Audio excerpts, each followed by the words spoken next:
Selamat datang di Novella Channel. Terima kasih sudah mampir di Novella Channel. Bantu untuk klik tombol subscribe dan like untuk berkembangnya channel ini. Dan jangan lupa untuk nyalakan loncengnya agar selalu mendapatkan notifikasi terbaru dari Novella Channel. Silahkan menikmati cerita novel favorit Anda. Mari kita lanjutkan kembali kisah novel Aiden Enzo Kehidupan Super episode 92 bersama Novella Channel. Selamat mendengarkan. Masih bersama Novella Channel. Mari kita lanjutkan. Aiden Enzo langsung merasa bahwa sebaiknya dia datang ke sini. Dia sangat beruntung melihat seorang polisi wanita dengan sosok monster seperti itu. Terutama aura sedingin es yang dikeluarkan oleh pihak lain dari dalam keluar sangat menakjubkan. Dia mengenakan seragam biru langit, dan sosoknya sangat bagus sehingga seragamnya memperlihatkan sosok tubuhnya, alisnya yang seperti pohon willow sedikit bengkok, dan fitur wajahnya yang indah memancarkan feminitas dari dalam keluar. Aiden Enzo mengangkat bahu dan berkata, "Ah Tuan, bukankah itu tertulis di transkrip?" Karin Sani hampir curiga bahwa dia salah dengar. Sikap macam apa ini? Varga Leo di samping juga tercengang, mungkinkah orang ini gila, jika dia berani berbicara seperti itu kepada saudari Karin, bukankah itu mencari jalan keluar? Bagaimana sikapmu? Apakah kamu tahu di mana ini? Sangat tidak baik berada di sini. Karin Sani berkata dengan marah. Bukannya dia belum pernah melihat orang seperti Aiden Enzo, dan dia tidak jujur ketika masuk ke sini, memperlakukan dirinya sebagai orang sosial. Nyatanya, pada akhirnya, saya hanya bisa menjadi Peppa Pig. Kamu tidak tahu tempat apa ini. Jujurlah padaku, atau kamu akan memiliki sesuatu untuk dimakan. Ekspresi marah Karin Sani cukup lucu, setidaknya menurut Aiden Enzo. Nama, umur, alamat, apa yang terjadi, diikuti dengan proses interogasi mekanis, dan Aiden Enzo menjawab dengan jujur. Karin Sani memandang Aiden Enzo, jejak cemberut melintas di wajahnya yang lembut. Serius bertanya, "Mengapa Anda memukuli seseorang?" Karin Sani berkata dengan dingin. Aiden Enzo memandangnya dengan curiga dan berkata, "Nona, mengapa Anda tidak bertanya mengapa dia dipukuli?" Aiden Enzo mengangkat bahu, mengangkat kepalanya dan berpikir lama. Dia menjawab, "Sebenarnya, masalah ini sangat sederhana, Anda hanya perlu bertanya pada Worgan Jiro Anda." Kapten Worgan, Karin Sani bingung, dan menatap Varga Leo yang juga bingung di sampingnya, dan bertanya, "Ada apa dengan saudara Worgan? Sekarang aku bertanya tentang urusanmu, jadi jangan menyelaku." Tiba-tiba Karin Sani mengetahui bahwa orang ini bernama Aiden Enzo, ada kecurigaan sengaja menghindari pertanyaan. "Saya telah menangani kasus selama bertahun-tahun, dan saya belum pernah melihat orang yang berkulit tebal dan tak kenal takut. Saudara Worganmu menangkapku, aku tidak tahu apa yang aku lakukan," kata Aiden Enzo polos. "Kamu mematahkan dua kaki, dan kamu masih tidak tahu apa yang kamu lakukan." Karin Sani tidak bisa menahan diri untuk bertanya, pria ini jelas berpura-pura bingung dengan dirinya. "Apakah kamu tidak akan menanyakan penyebab masalah ini?" Aiden Enzo bertanya dengan balas. Karin Sani mengerutkan kening, dan menatap Aiden Enzo. Meskipun mulutnya agak murahan, orang ini tidak terlihat seperti orang jahat. Mungkinkah ada sesuatu dalam dirinya yang tidak dia ketahui? Tetapi tertulis dengan jelas di catatan bahwa Aiden Enzo dicurigai melakukan cedera yang disengaja, secara ilegal atas orang lain. Apa yang terjadi? Karin Sani memandang rekan-rekannya di sampingnya dan bertanya dengan cemberut. Petugas Varga Leo juga terkejut, dan buru-buru membalik-balik catatan dan berkata, "Saudari Karin, saya juga tidak tahu tentang ini. Saudara Worgan hanya meminta saya untuk mengawasinya di sini, mengatakan bahwa dia datang untuk menginterogasi dirinya." Karin Sani mengerutkan kening. Lebih dalam, kebiasaan profesionalnya yang tajam membuatnya merasa bahwa masalah ini tidak sederhana. Dia memandang Aiden Enzo dan bertanya, "Apalagi yang tidak kamu beritahu kami?" Aiden Enzo menggelengkan kepalanya, "Saya tidak bisa mengatakannya." Karin Sani terkejut, "Mengapa?" "Karena saudara Worgan Anda belum datang," kata Aiden Enzo sambil tersenyum. "Jika dia tidak datang, maka masalah ini tidak akan terlalu menarik. Saya pikir dia seharusnya menyiapkan beberapa materi sekarang, memikirkan bagaimana cara membawaku masuk." Ketika Aiden Enzo mengatakan ini, wajahnya cerah dan mendung, tapi sungguh luar biasa mendengar Karin Sani dan rekan pria lainnya. "Omong kosong apa yang kamu bicarakan?" Petugas lainnya membanting meja dan menatap Aiden Enzo dengan mata lebar. Aiden Enzo mengangkat bahu dan berkata, "Jangan lihat aku seperti itu, aku hanya mengatakan yang sebenarnya." Omong kosong. Melihat pria parubaya yang tiba-tiba muncul di pintu ruang interogasi, Karin Sani dan rekan pria tertegun pada saat yang sama, lalu berteriak, "Saudara Worgan." Orang yang datang adalah Kapten Worgan Jiro. Dengan ekspresi malu dan marah di wajahnya, dia melihat Karin Sani menginterogasi Aiden Enzo begitu dia memasuki pintu. Dia memelototi Varga Leo dan berkata, "Biarkan kamu melihatnya di sini, apa yang telah kamu lakukan." Varga Leo sedang sibuk. Dia menundukkan kepalanya, terlihat polos. Worgan Jiro tidak berani berbicara tentang Karin Sani, dan meliriknya dengan sedikit ketidakpuasan. Jika bukan karena latar belakang keluarga Karin Sani, Worgan Jiro tidak akan membiarkannya pergi kemana-mana, berkata, "Nona Karin waktu Varga singkat dan dia memiliki pekerjaan. Dengan sedikit pengalaman, Anda adalah orang nomor satu kami, bagaimana Anda bisa dipimpin oleh orang seperti dia?" Ketika dia mengatakan ini, Worgan Jiro memelototi Aiden Enzo dengan kejam, "Orang ini tidak jujur di sini, dan dia tidak akan memperbaikinya nanti." "Saudara Worgan, apa maksudmu dengan itu?" Karin Sani bertanya secara alami, dia tidak tahu pikiran Worgan Jiro. "Seperti yang kalian semua tahu, baru-baru ini kota sedang memperjuangkan gelar kota beradab, dan atasan telah memberi kita tugas untuk mengelola semua yurisdiksi secara tertib, dan tidak boleh ada insiden ganas, jika tidak maka tidak akan dinilai sebagai kota yang beradab. Setelah penyelidikan, semua orang akan dikritik."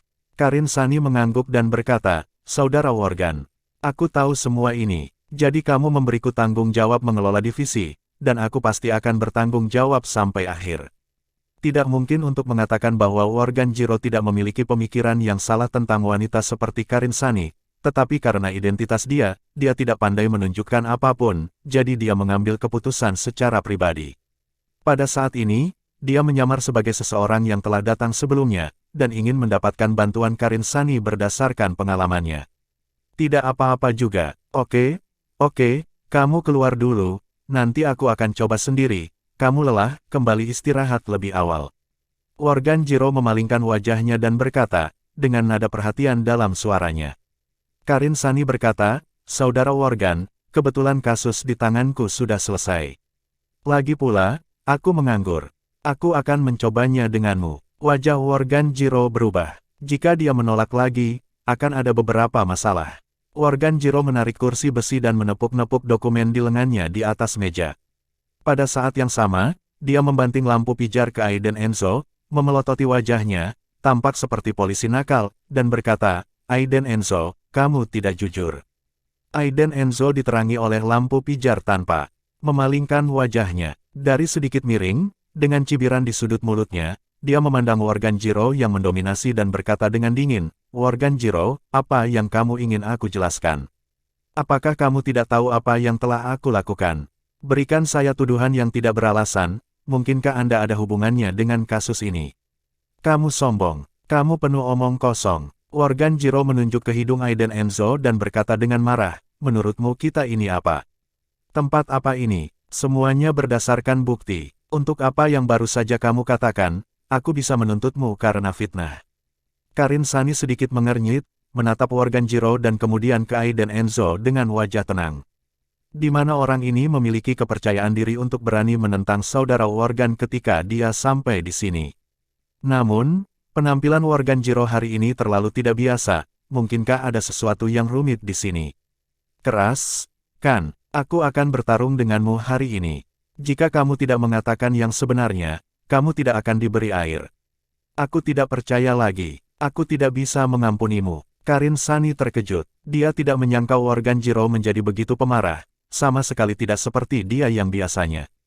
"Hei, saudara Worgan akan menyiksaku untuk mendapatkan pengakuan." Aiden Enzo mencibir, dan berkata, "Nona, Anda juga telah melihatnya. Apakah sah baginya untuk melakukan ini?" Mereka semua seperti metode biasa.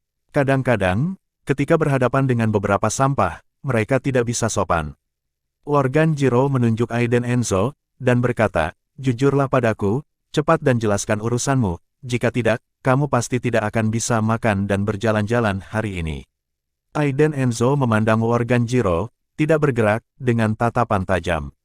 Ekspresi tak kenal takut di wajahnya dan senyum dingin tiba-tiba muncul, dengan rasa provokatif. Bahkan ada sedikit ironi dalam senyum ini. Apa yang kamu tertawakan? Melihat senyum mengejek Aiden Enzo, Worganjiro menjadi lebih marah dan membanting meja. Jika bukan karena kehadiran Karin Sani, dia akan bergegas menghajar bocah bodoh ini. Aku sedang menunggu seseorang, mengapa kita tidak menunggu bersama? Aiden Enzo berkata dengan dingin, dengan keyakinan di matanya. Masih bersama Novella Channel, mari kita lanjutkan. Worganjiro merasa gugup, bagaimana anak ini bisa begitu percaya diri. Worganjiro, saya menyarankan Anda untuk tidak berenang di air berlumpur ini. Aiden Enzo mengangkat bahu, matanya tiba-tiba meledak dengan sedikit rasa dingin. Jika Anda benar-benar melakukan ini, apakah Anda layak untuk pakaian ini?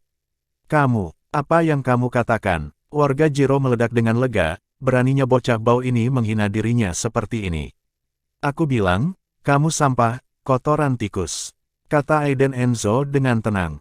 Tidak takut, sampah, kotoran tikus. Worganjiro benar-benar kesal. Faktanya, suasana hati Aiden Enzo sangat buruk hari ini, karena bajingan seperti Worganjiro membuatnya tiba-tiba merasa bahwa suasana sosial sangat buruk. Keberadaan yang diandalkan oleh orang biasa sebenarnya melakukan tindakan semacam ini, bagaimana orang jujur itu bisa hidup? Meskipun kebanyakan dari mereka adalah inkarnasi keadilan, tidak dapat dihindari bahwa beberapa kotoran tikus akan diaduk dan diaduk di dalamnya, yang akan merusak reputasi. Aiden Enzo merasa sampah seperti itu harus dikeluarkan dari sini. Karin Sani memandang Aiden Enzo dengan takjub, pria ini berani mengatakan itu. Jadi kasus ini jelas tidak sesederhana kelihatannya. Dia jatuh ke dalam kontemplasi dan agak pasif. Bagaimanapun, Worganjiro mengatakan masalah ini, dan terserah dia untuk menilai. Bukannya dia tidak tahu beberapa aturan di sini, dan dia telah melihat banyak orang telah dianiaya. Mungkinkah Worganjiro benar-benar mengambil sesuatu untuk membuat Aiden Enzo ini melakukan kejahatan yang tidak beralasan? Worganjiro mencibir, saya telah bekerja selama 10 tahun, dan saya telah melihat lebih dari 100 orang seperti Anda. Anda masih tidak jujur, dan Anda berani memfitnah saya. Saya pikir Anda benar-benar tidak akan menyerah sampai mati. Oke, urusanmu, aku tidak perlu menanyakannya. Serahkan saja ke pihak yang berwenang. Worganjiro menutup buku dengan sekejap, senyum muram muncul di wajahnya. Aiden Enzo memiliki tampilan yang tenang dari awal hingga akhir. Pada saat ini, dia tersenyum sedikit, dan senyuman itu mengungkapkan rasa ketidakpedulian. Worganjiro, apakah Anda yakin tidak akan diadili lagi? Saya menyarankan Anda untuk bertanya hati-hati, agar tidak salah menjadi warga negara yang baik. Berbicara tentang ini, semangat Aiden Enzo terungkap sepenuhnya, dan dia berkata dengan kata-kata yang mengancam, Worganjiro, jika saya mengatakan bahwa Anda akan keluar seperti ini sekarang, Anda harus datang kembali untuk mengundang saya nanti, apa yang harus saya lakukan? Hehe, untuk bajingan sepertimu, bagaimana kamu bisa mengatakan hal seperti itu dengan percaya diri? Di sini, Worganjiro memiliki keputusan akhir. Tuduhan Aiden Enzo, cukup baginya untuk dikurung selama 10 tahun. Juga, pindahkan dia ke tempat lain. Hal selanjutnya tidak ada hubungannya dengan kita, seseorang akan mengambil alih. Setelah mengatakan ini, Worganjiro mendengus dingin, memalingkan wajahnya dan keluar. Segera, Aiden Enzo dibawa keluar dan datang ke suite hotel. Aiden Enzo dan Karin Sani ditinggalkan di kamar hotel yang besar. Karin Sani tidak mengerti mengapa pria bernama Aiden Enzo ini sangat bertentangan dengan Worganjiro. Dia bertanya, kamu benar-benar tidak menyesal sama sekali. Aiden Enzo tersenyum, melirik wanita seksi ini, dan berkata, aku tahu, kamu adalah orang yang baik. Tapi dia tidak, dan saya tidak ingin menantang otoritas manapun, tetapi dalam situasi saat ini, saya harus melakukannya. Oh, Bung. Karin Sani tiba-tiba merasa bahwa Aiden Enzo agak belak-belakan dan menantang otoritas. Apakah dia memiliki kekuatan itu? Apakah Anda benar-benar mengira Anda adalah protagonisnya, dengan pria besar berdiri di belakang Anda? Dia menggelengkan kepalanya tak berdaya, menatapnya sendiri malam ini. Kembali ke sisi Gabriel Ruiz. Apa yang tidak kamu lakukan terakhir kali akan dilakukan kali ini? Aiden Enzo, kamu tidak akan pernah lari kali ini. Bahkan grup Enzo di Kyoto tidak berguna. Gabriel Ruiz telah sepenuhnya dibutakan oleh kebencian. Dia berpikir untuk membunuh Aiden Enzo setiap hari dan setiap saat. Bagaimana dia bisa melewatkan kesempatan yang begitu bagus? Kali ini, Aku pasti akan membunuhmu. Setelah itu, Gabriel Ruiz mengeluarkan ponselnya. Dia memutar nomor telepon, melihat keluar jendela dengan wajah muram, dan berkata dengan dingin, cepat lakukan untukku, aku tidak peduli metode apa yang kamu gunakan. Bawa dia keluar dan temukan tempat di mana tidak ada yang lumpuh. Menutup telepon, senyum jahat muncul di sudut mulut Gabriel Ruiz. Dia telah menunggu terlalu lama untuk hari ini. Mulai sekarang, Vivian Low adalah miliknya. Tidak ada yang akan mengambilnya lagi. Pada saat yang sama, Vivian Low baru saja keluar dari mobil dan tidak sabar untuk bertemu Gabriel Ruiz. Suami tidak boleh dalam masalah. Di pintu masuk hotel, beberapa pria dengan cepat turun dari mobil. Pria yang memimpin diselimuti jaket hitam longgar, menghembuskan asap, dan meludah, ayo masuk cepat, jangan membuat dampak apapun, semuanya dikatakan di atas. Saudara Zamrano, apa yang terjadi, pada saat ini, terburu-buru, saya bergegas semalam. Apakah itu daging besar? Tanya seorang pria. Pria di kepala adalah Zamrano Gio, seorang pria sosial dengan identitas yang rumit, latar belakang dan pendukung, yang berspesialisasi dalam beberapa perbuatan jahat. Di garis mereka, hitam dan putih mengambil semua. Zamrano Gio mencibir di sudut mulutnya dan berkata, bos telah menerima tugas baru, mari kita tangani, dan itu adalah perintah kematian, setidaknya dinonaktifkan. Saudara-saudara juga tahu temperamen bos, manfaatnya kali ini adalah sangat diperlukan untuk semua orang. Tidak apa-apa, saya harus mengandalkan saudara Zamrano untuk merawat saya di masa depan. Pria lain memuji dengan senyum mata terbelalak. Zamrano Gio menepuk pundaknya dan berkata sambil tersenyum, senang mengatakan, kali ini semuanya dilakukan dengan indah. Zamrano Gio mengangkat satu jari. 100.000. Pria itu berteriak kaget, dan kepalanya ditampar oleh Zamrano Gio. Pelankan suaramu. Zamrano Gio memelototinya, dan berkata dengan senyum tak tahu malu, masuklah nanti, dan bawa orang keluar secara langsung. Anda tidak dapat melakukan apapun di sini, bawa mereka ke halaman besi tua di selatan distrik. Mereka adalah orang-orang yang pengalaman. Mereka telah melakukan banyak hal semacam ini, jadi mereka secara alami memahami resiko di dalamnya. Pergi. Setelah mengatakan itu, beberapa pria bergegas ke gedung hotel dalam sebuah file. Begitu mereka memasuki pintu, mereka mengungkapkan identitas mereka. Zamrano Gio memiliki kulit gelap dan bekas luka yang dalam di sudut matanya. Zamrano Gio berkata langsung dan dingin, di mana kamar yang dibuka oleh beberapa orang barusan. Tidak banyak orang di lobi hotel saat ini, hanya 2 resepsionis hotel yang bertugas. Pada saat ini, melihat postur sekelompok orang yang menerobos masuk, dia langsung terlalu takut untuk berbicara. Salah satu resepsionis wanita buru-buru berdiri dan berkata, saya tahu, saya akan membawa Anda ke sana. Melihat penampilan mereka, orang tahu bahwa pihak lain memiliki banyak latar belakang. Dan kali ini, di kamar hotel, Karin Sani sedang duduk di dekat meja sofa, memeluk dadanya. Dia biasanya ceroboh, jadi dia tidak peduli dengan postur duduknya sama sekali. Ketika dia melihat penampilan Aiden Enzo yang sedikit gugup, dia cemberut dan bertanya, mengapa kamu begitu gugup? Suasananya sedikit canggung. Aiden Enzo terbatuk dan berkata, tidak apa-apa, aku ingin minum, apakah ada air? Karin Sani tersenyum ketika mendengarnya. Tidak mengekspos. Pada saat ini, pintu suite didorong terbuka dengan keras. Zamrano Gio bergegas masuk dengan agresif dengan 2 teman. Karin Sani buru-buru berdiri tegak. Melihat bahwa pihak lain tidak mengenal siapapun, dia mengerutkan kening dan bertanya, siapa kamu? Siapa yang membiarkanmu masuk? Aiden Enzo mengangkat kepalanya dan melihat ke atas pada saat yang sama. Niat pihak lain, sepasang mata meledak dengan rasa dingin yang besar, dan melirik 3 lainnya. Itu datang begitu cepat, orang-orang di balik ini tidak sabar. Apakah Camilla Emer atau Gabriel Ruiz? Aiden Enzo mencibir dalam hatinya, masih duduk dengan tenang. Zamrano Gio melirik Karin Sani, dan langsung terkejut. Dia langsung pergi dan berkata, nama saya Zamrano Gio, bos kami Tuan Garuga meminta kami untuk membawa seseorang pergi, Aiden Enzo. Karin Sani berkata dengan dingin, siapa kamu? Orang-orang ini semua adalah orang sosial, napas nakal sangat berat. Kami diinstruksikan oleh Tuan Garuga, jika Anda memiliki pertanyaan, silakan tanyakan pada Tuan Garuga. Zamrano Gio melirik Karin Sani, dan jejak penghinaan melintas di matanya. Zamrano Gio menatap muram pada Karin Sani, tidak menyangka penglihatan wanita ini begitu buruk. Varga Leo di pintu buru-buru berlari masuk, menarik lengan Karin Sani dan berkata, "Saudari Karin, mereka dari Tuan Garuga," dan mereka menjelaskannya kepada Presiden Leron. "Apa yang terjadi dengan orang-orang Tuan Garuga? Mereka bisa melakukannya, sombong dan tidak masuk akal untuk mengatakan bahwa kamu akan mengambilnya."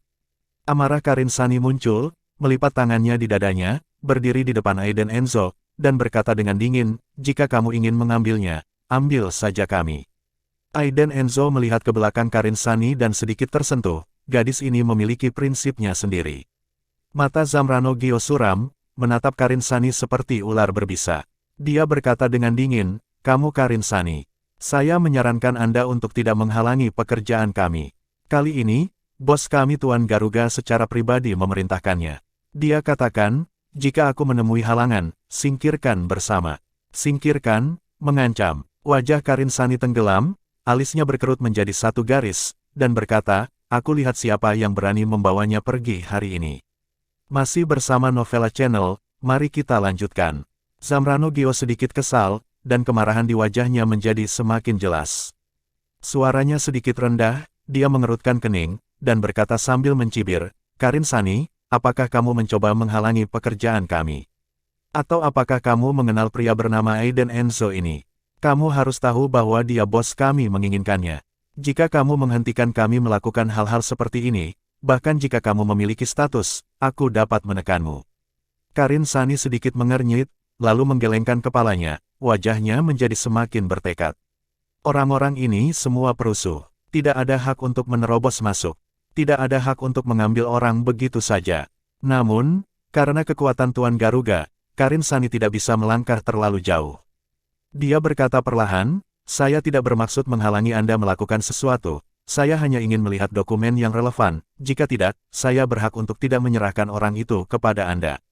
Karin Sani lalu berkata dengan dingin, "Jadi, saya tidak bisa menyerahkan orang kepada Anda dengan santai. Jika Anda harus, Anda bisa, beritahu kami, Tuan Leron." Setelah mendengar ini, Zamrano Gio menjadi lebih marah, dan jika dia kembali seperti ini, dia pasti akan dimarahi oleh Tuan Garuga. Jika masalah bos marah, masing-masing dari mereka tidak bisa pergi. Bagaimanapun, mereka semua adalah orang suruhan, dan dibandingkan dengan karyawan dengan latar belakang ini, mereka jauh lebih buruk. Jangan membuat keributan. Awalnya, dia cukup menyukai wanita seksi seperti Karin Sani, dan ingin membangun hubungan yang baik. Tapi sekarang dia benar-benar membenci wanita yang tidak memiliki penglihatan. Dengan ekspresi ganas di wajahnya, dia berkata sambil tersenyum, "Baik, tapi Karin Sani, kamu harus mengerti bahwa bos kami telah mengambil alih masalah ini, jadi aku bisa membawamu pergi bersamaku." "Hah?" Karin Sani mendengus dingin, menyodorkan pinggangnya, dan berkata, "Jika kamu memiliki kemampuan, tangkap aku juga." "Tuan Garuga, Anda sangat melanggar hukum." Zamrano Gio sangat marah, menunjuk ke Karin Sani dan berteriak, "Saya memperingatkan Anda, jangan berpikir bahwa keluarga Anda memiliki kekuatan di kelas atas lalu saya tidak berani melakukan apapun kepada Anda. Segera menyingkir, jika tidak, jangan-jangan salahkan saya karena tidak sopan. Bos kami bukan sembarangan." Mengatakan itu, Zamrano Gio dan anak buahnya akan membawa pergi Aiden Enzo secara paksa. Karin Sani juga cemas, dia belum pernah melihat orang yang sombong dan tidak masuk akal seperti itu. Dia telah mendengar tentang Tuan Garuga sebelumnya, dan memiliki kontak dengan banyak orang di atasnya. Konon ada tokoh besar yang mendukungnya, dan sangat makmur. Artinya, Yamen adalah rumahnya sendiri, dan dia bisa masuk dan keluar kapan saja dia mau. Tidak ada yang berani menyinggung. Ketika melihatnya hari ini, Karin Sani akhirnya mengerti bahwa dia memang karakter yang kuat. "Aku, Karin Sani, tidak terlalu menakutimu. Kamu tidak memiliki posisi apapun, dan kami belum menerima panggilan apapun. Kamu mengambilnya jika kamu berkata begitu." "Mengapa?" Karin Sani membalas tanpa menunjukkan kelemahan apapun. Ya, Karin Sani bukan orang yang tidak punya otak. Sejak Zamrano Gio membawa orang, dia selalu menekankan bahwa dia harus membawa mereka pergi, yang menunjukkan bahwa ada sesuatu yang aneh tentang masalah ini. Dia, Karin Sani, benci pada kejahatan. Zamrano Gio menunjuk ke wajah Karin Sani yang lembut dan cantik dengan marah, dan berkata, "Karin Sani, aku memperingatkanmu terakhir, maukah kamu memberikannya atau tidak? Kalau begitu aku akan memberitahumu dengan sangat jelas, tidak." Karin Sani tidak ada yang perlu dikatakan takut, dia telah melihat para perusuh ini. Namun, pada saat ini, suara sumbang memecah kebuntuan. Ahem, bisakah aku mengatakan beberapa patah kata? Aiden Enzo duduk di kursi besi. Dengan ekspresi tak berdaya di wajahnya, dia berkata, "Saudari Karin, biarkan mereka membawaku pergi, tidak apa-apa." Zamrano Gio memutar matanya, mengangkat mulutnya sedikit, dan tiba-tiba merasa bahwa bocah lelaki bernama Aiden Enzo ini sangat bodoh. Bagaimana Karin Sani bisa setuju? Dia memelototi Aiden Enzo dan berkata, "Tidak, kami membawamu ke sini, dan tidak ada yang bisa membawamu pergi. Di sini mengapa membuat semua orang tidak senang?" Melihat mata acuh tak acuh Aiden Enzo, Karin Sani merasa bahwa orang ini memahami beberapa pemikiran yang salah, tetapi dia tidak tahu apa pemikirannya. Karena dia sudah mengatakannya, maka aku akan mundur selangkah. Di sini, mari kita tanyakan sesuatu padanya, bagaimana? Zamrano Gio memandang Aiden Enzo dengan sedikit kedinginan di wajahnya, dan berkata, "Saya pikir dia sangat tahu benar dan salah, jangan khawatir, kami tidak akan mempermalukannya, ajukan beberapa pertanyaan saja." Karin Sani menatap Aiden Enzo dalam-dalam, dan kemudian menggertakkan giginya, "Ya, tapi saya ingin berpartisipasi, orang luar tidak bisa ikut campur dalam urusan Tuan Garuga." Zamrano Gio adalah orang pertama yang mengajukan keberatan, jika Karin Sani hadir, bagaimana mereka akan melakukannya. Karin Sani hanya ingin membantah, tetapi Aiden Enzo berkata, "Saya setuju dengan pernyataan saudara tertua ini. Saudari Karin, Anda harus kembali dan istirahat dulu. Saya memiliki beberapa urusan pribadi dengan saudara ini." Zamrano Gio melirik Aiden Enzo dan merasa bahwa dia tersenyum. "Sangat bodoh, saya pikir ini bodoh. Saya akan membiarkan Anda melihat metode kami nanti." Karin Sani akhirnya setuju, dan menatap Aiden Enzo dalam-dalam. Sambil menggertakkan giginya, dia memandang Zamrano Gio dan berkata, "Saya harap Anda tidak pergi terlalu jauh." Setelah mengatakan ini, Karin Sani menoleh dan meninggalkan suite. Melihat pintu yang tertutup, Aiden Enzo akhirnya menunjukkan senyum dingin. Zamrano Gio juga menunjukkan senyum, terlihat sangat ganas. Karin Sani berdiri di pintu kamar hotel. Dia tiba-tiba merasakan hawa dingin di tubuhnya dan bergumam pada dirinya sendiri, apakah akan ada kecelakaan. Dia tidak khawatir tentang Aiden Enzo, tetapi tentang orang-orang dari Tuan Garuga yang ada di suite saat ini. Anehnya, Karin Sani tiba-tiba memiliki firasat kuat bahwa orang-orang Tuan Garuga mungkin akan hancur. Zamrano Gio mengunci pintu, lalu duduk tegak di sofa dengan senyum masam. Dua rekannya yang lain juga berdiri di setiap sisi, membentuk pengepungan. Dia memandang Aiden Enzo dengan muram, dan berkata sambil mencibir, "Aku tidak akan pergi denganmu. Kami diperintahkan untuk membunuhmu." Aiden Enzo mengangguk, dan menjawab dengan tenang, "Aku tidak menyinggung siapapun baru-baru ini, Gabriel Ruiz menyuruh kamu datang." Wajah dingin Aiden Enzo membuat tiga orang di seberang tiba-tiba terkejut. Zamrano Gio melepas mantelnya, menunjukkan sosoknya yang kuat, memutar lehernya, dan berkata, "Kamu tahu terlalu banyak. Saudaraku, jangan salahkan kami. Jika kamu ingin menyalahkan, salahkan dirimu sendiri karena menyinggung seseorang yang seharusnya tidak tersinggung." Zamrano Gio menoleh, menunjuk ke bawahan di sampingnya, dan berkata, "Keluarkan semua yang biasa metode dan lakukan dengan baik." Biarkan dia mengendurkan otot dan tulangnya." "Ya, Saudara Zamrano." Kedua pria itu memutar leher mereka, meremas tinju mereka, mencibir, dan berjalan menuju Aiden Enzo perlahan. Menurut kata-kata Zamrano Gio, Aiden Enzo ada di sini untuk mengaku hari ini, tidak ada cara lain, jika dia menyinggung seseorang, dia harus membayar harga tertentu. Ada cibiran di sudut mulut Aiden Enzo, rasa dingin di wajahnya menjadi semakin kuat, dan ada jejak kesedihan di matanya. Dia berkata, "Aku khawatir kamu akan menderita." "Hehe, nak, apakah kamu gila? Pukul dia!" teriak Zamrano Gio. Ketika kedua orang itu mendengar suara itu, mereka segera bergegas menuju Aiden Enzo dengan semua gigi dan cakarnya. Orang luar sama sekali tidak tahu apa yang terjadi di suite, selama tidak ada yang terbunuh, semuanya mudah dijelaskan. Ini juga keyakinan bahwa orang-orang Tuan Garuga mereka tidak takut. Zamrano Gio tersenyum muram, karena di matanya, Aiden Enzo hanyalah sekantong uang, selama dia diturunkan, uang itu secara alami akan masuk ke sakunya. Dalam waktu kurang dari 3 menit, bajingan ini harus berlutut di tanah menangis dan memohon belas kasihan pada dirinya. Ini adalah saat ketika Zamrano Gio paling bangga dan menaklukkan. Dengan kata lain, dia psikopat. Tetapi, fakta selalu tak terduga. Aiden Enzo memalingkan wajahnya sedikit dan menghindari serangan salah satu pria dengan pukulan keras. Kemudian dia menekan pegangan kursi dengan keras, dan seluruh orang itu pergi, menendang dada orang lain yang sedang meninju. Hanya tendangan, pria itu terbang keluar dengan suara, dong, dan menabrak meja di ruangan itu, menjatuhkan seluruh meja. Dia menutupi dadanya, wajahnya memerah, dan pada di dadanya beberapa tulang rusuk patah. Orang lain yang dihindari, memutar matanya dan menendang kakinya dengan keras. Aiden Enzo memutar pinggangnya. Pada saat yang sama, dia meraih paha pria itu dengan kedua tangan dan membalikkannya langsung ke tanah. Kemudian, dia mengambil lampu meja yang jatuh ke tanah, dan menghancurkannya di batang hidung pria itu. Ledakan, lampunya hancur. Serangan Aiden Enzo begitu kejam sehingga dia langsung mematahkan batang hidungnya. Bola lampu yang hancur tersangkut di wajahnya, dan darahnya tiba-tiba meluap. Jeritan tiba-tiba datang satu demi satu. Namun, Aiden Enzo tidak bermaksud untuk berhenti sama sekali. Dia sangat marah saat ini, dan dia mengambil tongkat golf di sebelahnya dengan backhandnya, dan kemudian membantingnya ke orang di tanah. Sedikit, 2 kali, 3 kali, setiap kali, Aiden Enzo menggunakan 100% kekuatannya dan mematahkan beberapa tulang rusuk dalam sekejap. Dengan gambaran yang begitu berdampak, Aiden Enzo menghela nafas, melihat pria yang pingsan di tanah, wajahnya sudah berdarah. Heh, apakah ini yang disebut geng Garuga? Aiden Enzo menoleh untuk melihat Zamrano Gyo dengan mencibir, pentungan di tangannya masih berlumuran darah. Zamrano Gyo sangat ketakutan sehingga dia mundur setengah langkah, dan alisnya dipelintir menjadi satu garis.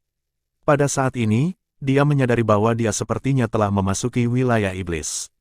Orang ini, mengapa begitu kuat, tidak ada bedanya dengan membunuh dewa. Zamrano Gyo bertanya pada dirinya, mengapa kamu harus masuk ke air berlumpur ini? Orang ini sangat kejam sehingga dia tidak menganggapnya serius sama sekali. Jika dia lebih kejam, maka dia membawa 2 pria. Mungkin akan mati di sini.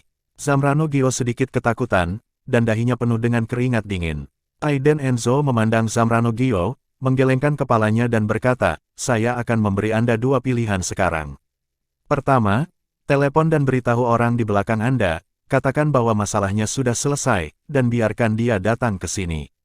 Kami tidak akan mengkhianati majikan. Zamrano Gyo buru-buru berteriak, hehe, aku tahu kamu tidak akan setuju. Aiden Enzo mencibir, dan berkata, pilihan kedua, bagaimana kalau mematahkan kedua lenganmu? Pada saat ini, bentuknya telah berubah, dan Zamrano Gyo tidak lagi memiliki kesombongan sebelumnya. Mendengar pilihan kedua Aiden Enzo, dan menatap mata yang penuh dengan niat membunuh, Zamrano Gyo bergidik, dia benar-benar ketakutan. Bagaimana mungkin pria ini begitu menakutkan, aura tajamnya yang tak tertandingi seperti iblis yang berdiri di hadapannya. Saat ini, dia tidak sabar untuk segera berlari dan meminta bantuan. Namun, ketika dia berpikir bahwa masalah ini diatur oleh Tuan Garuga, hatinya tenggelam, dan dia dengan cepat mengeluarkan pistol dari pinggangnya. Untuk jaga-jaga, saya tidak berharap itu berguna. Terima kasih sudah mampir di Novela Channel. Bantu untuk klik tombol subscribe dan like-nya untuk berkembangnya channel ini. Novela Channel akan memberikan lebih banyak lagi cerita novel yang lainnya dalam versi audio.